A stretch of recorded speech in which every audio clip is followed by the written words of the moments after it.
मुस्कान की बड़ी बहन पल्लवी बेड पर अभी तक सो रही थी, तो वहीं मुस्कान और उसकी मंझली बहन शीशे के सामने मटक रही थी।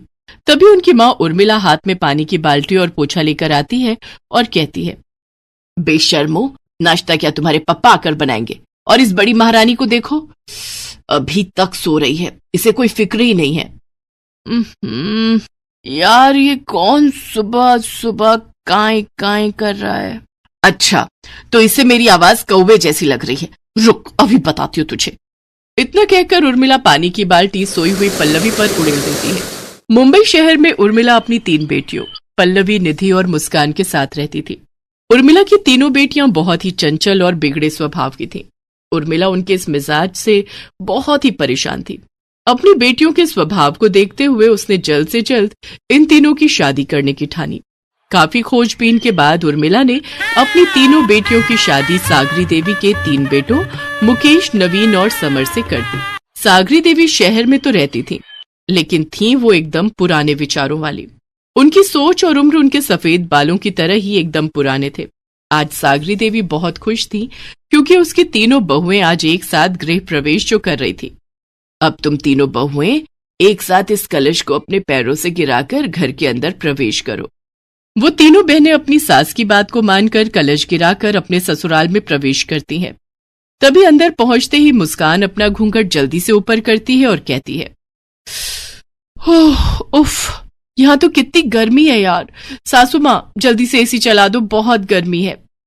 उसकी ऐसी हरकत देखकर सागरी देवी को बहुत गुस्सा आता है और वो सभी घर वालों और रिश्तेदारों की मौजूदगी में उस पर चिल्लाते हुए कहती हैं, मुस्कान बहू, ये क्या बदतमीजी है? मुझे तुझसे बिल्कुल भी ऐसी उम्मीद नहीं थी। इतनी भी क्या जल्दी पड़ी थी तुझे अपना घूंघट हटाने की? अरे, कल तेरी मुंह दिखाई है, कम से कम तब तक तो रुक जाती। तभी अपनी बहन की तरफदारी करते हुए निधि कहती है, तो इसमें उसने क्या बुरा कर दिया सासू माँ? अगर उसे गर्मी लग रही है तो वो तो घूंघट हटाएगी ना। बड़ी होने के नाते तुझे अपनी छोटी बहन को संस्कार सिखाने चाहिए, ना कि उसको गलत शिक्षा देनी चाहिए। अब बस भी करो सासू माँ, आप तो बेवजह ही मेरी दोनों बहनों को सुनाए जा रही हो। और अगर मुस्कान ने घूंघट हटा भी लिया तो इसमें इतना हाइपर होने की क्या जरूरत है? बेकार का तमाशा बना रखा है आपने। तीनों नई नवेली बहुएं सभी रिश्तेदारों के सामने अपनी सास को खूब सुनाती हैं। फिर वो तीनों बहुएं भी अपने अपने पतियों के साथ अपने कमरे में चली जाती हैं। रात को जब मुस्कान अपने कमरे में होती है तो उसका पति समर उससे कहता है, देखो जानू, तुम मुझे बहुत पसंद हो, लेकिन वो क्या है ना, मेरी माँ थोड़े पुराने विचारों वाली है, तो तुम कोशिश करना कि तुम उनसे तालमेल बिठा सको। आप बिल्कुल भी फिक्र मत करो जी, हम तीनों बहनें हैं ना, हम सब अच्छे से संभाल लेंगी। अगली सुबह वो तीनों बहनें बैकलेस ब्लाउज पहनकर अपनी पहली रसोई की रस्म करने जाती है।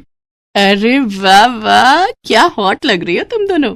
तो तुम कौन सी कम लग रही हो, एकदम पटाखा लग रही हो। तभी वहाँ निधि का पति नवीन आ जाता है। अरे, ये कैसे कपड़े पहन रखे हैं आप लोगों ने? अगर माँ ने आप तीनों को इस हालत में देख लिया तो वो बहुत गुस्सा होंगी। वो थोड़े पुराने विचारों की हैं। आप टेंशन मत लो, हम माँ जी को समझा लेंगे। और वैसे भी बैकलेस पहनने में आखिर बुराई ही क्या है। तभी वहाँ सागरी देवी आ जाती है और अपनी बहुओं को ऐसे कपड़ों में देखकर कहती है, हे राम, ये तुम तीनों ने कैसे कपड़े पहन रखे हैं? तुम में कुछ लाज बची है या नहीं?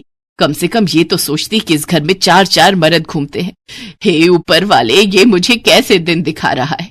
मेरी बहुएं अब इस घर में अधनंगी होकर घूमेंगी। माँ जी, आप हर बात पर रोक टोक क्यों करती हैं भला? अरे, हम आज की मॉडर्न ख्यालात की लड़कियां हैं, जो मर्जी आए वो पहनेंगी। मैंने पहले ही कहा था तुम लोगों से, माँ को ये सब बिल्कुल पसंद नहीं आएगा। अब करवा लिया ना घर में कलेश। इतना कहकर नवीन गुस्से में वहां से चले जाता है। हे भगवान, ये कैसी बेशर्म बहुएं दी हैं आपने मुझे। जितने छोटे इनके कपड़े हैं उससे कई गुना लंबी तो इनकी जुबान है। चलो अब जल्दी से नाश्ता बनाओ और मेरे बेटों को परोसो, उनको ऑफिस जाने के लिए देरी हो रही है। इसके बाद वो तीनों सबके लिए नाश्ता लगाती हैं, जिसको खाकर उनके पति ऑफिस के लिए निकल जाते हैं। अब तो ये रोज का हो गया था। सागरी की खुले विचारों वाली बहुओं को हर रोज अपनी सास से किसी न किसी बात के लिए बेशर्मी के ताने सुनने पड़ते थे। एक दिन उर्मिला अपनी बेटियों को फोन करती है। अरे, कैसी हो तुम तीनों? कहीं अपनी हरकतों से अपनी सासू माँ को परेशान तो नहीं कर रही? क्या माँ, कम से कम अब तो हमें ताना देना छोड़ दो। शादी से पहले माँ की बातें सुनो और शादी के बाद अपनी सास की। तो ऐसी हरकतें करती ही क्यों हो कि सबकी सुनना पड़े। चल अब रखती हूँ, तुम तीनों अपना ध्यान रखना। ऐसे ही कुछ दिन बीत जाते हैं। तभी उनके पड़ोस में रहने वाली मधु आंटी उनके घर आती है। सागरी, अरे ओ सागरी, कहाँ है? आंटी जी, सासू माँ तो किसी रिश्तेदार के घर कीर्तन में गई हुई हैं। आप बैठिए, वो बस आती होंगी। अच्छा, ठीक है। अब ये बताओ बेटा कि तुम्हें तुम्हारी सास ज्यादा परेशान तो नहीं करती? नहीं आंटी जी, बिल्कुल भी नहीं, बल्कि वो तो हमारा ध्यान बड़े अच्छे से रखती हैं। हाँ, वो हमें बिल्कुल अपनी बेटी की तरह प्यार करती हैं। अब झूठ मत बोलो बहू, सारा मोहल्ला जानता है कि वो तुम तीनों को हर चीज के लिए रोक टोक करती है, तुम्हें सबके सामने बेशरम कहती है और तुम सबका जीना हराम करती है। अरे मैं तो कहती हूँ कि घर में ऐसी सास हो तो तुम सबको उनसे अलग हो जाना चाहिए। मेरी मानो तो अपने पतियों को लेकर कहीं अलग घर में रहने चली जाओ, या फिर अपनी सास को वृद्धाश्रम भेज दो, तभी उसकी अकल ठिकाने आएगी। आंटी जी, हम तो सिर्फ जुबान और कपड़ों से बेशर्म होंगी, लेकिन असली बेशर्म तो आप हो, जो अपनी सहेली की बुराई उसी की बहुओं से कर रही हो।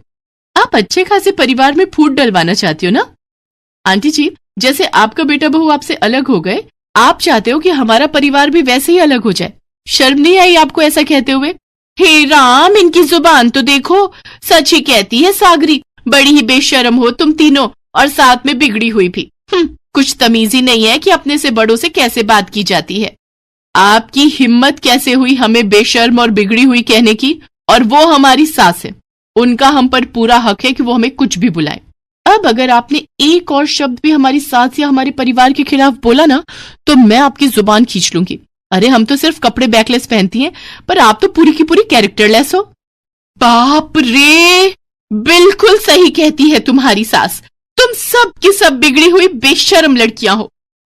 मधु ये कही रही होती है कि तभी सागरी अपनी समधन उर्मिला के साथ दरवाजे पर खड़ी उनकी सारी बातें सुन लेती है, और वो अंदर आकर मधु से कहती है, बिल्कुल सही कहा तुमने मधु, ये मेरी तीनों बहुएं बड़ी ही बेशर्म हैं, लेकिन आज मुझे गर्व है कि मुझे ये तीनों बेशर्म बहुएं मिली हैं, क्योंकि जिनके पड़ोसी तुम जैसे हो, उनके पास ऐसी ही बहुएं होनी चाहिए। अरे सागरी, तू मेरी बात तो सुन, मैं तो तेरा ही पक्ष ले रही थी, लेकिन ये तीनों बिगड़ी हुई बहुएं ही चाहती थी कि तुम जल्दी से अपनी जायदाद इनके नाम कर दो। अब बस भी करो बहन जी, कितना झूठ बोलोगी? हम दोनों ने तुम सबकी सारी बातें सुन ली है, और हमें यह भी पता है कि कौन सच बोल रहा है और कौन झूठ। मुझे हमेशा ही अपनी तीनों बेटियों के मुंहफट और मॉडर्न विचारों से दिक्कत थी, लेकिन मुझे आज समझ आ गया कि इंसान की पहचान उसके कपड़ों से और सोच से नहीं, बल्कि उसकी नीयत से होती है। भले ही मेरी तीनों बेटियां खुले विचारों की हैं, लेकिन इनकी नीयत और मन बिल्कुल साफ है। बिल्कुल सही कहा समधन जी आपने, आज मुझे अपनी तीनों बहुओं पर गर्व है। आज ऊपर वाले ने मेरी आंखें खोल दी, और तू मधु, आज के बाद इस घर के आसपास दिखना भी मत। पूरी तरह जलील होने के बाद मधु शर्मिंदा होकर वहां से चली जाती है। उस दिन के बाद से उर्मिला और सागरी कभी भी उन तीनों को ओढ़ने पहनने से नहीं रोकती, ना ही उनको कभी ताने देती, और जो कोई भी उन तीनों के खिलाफ बोलता, उसको सागरी और उर्मिला मुंह तोड़ जवाब दे देती।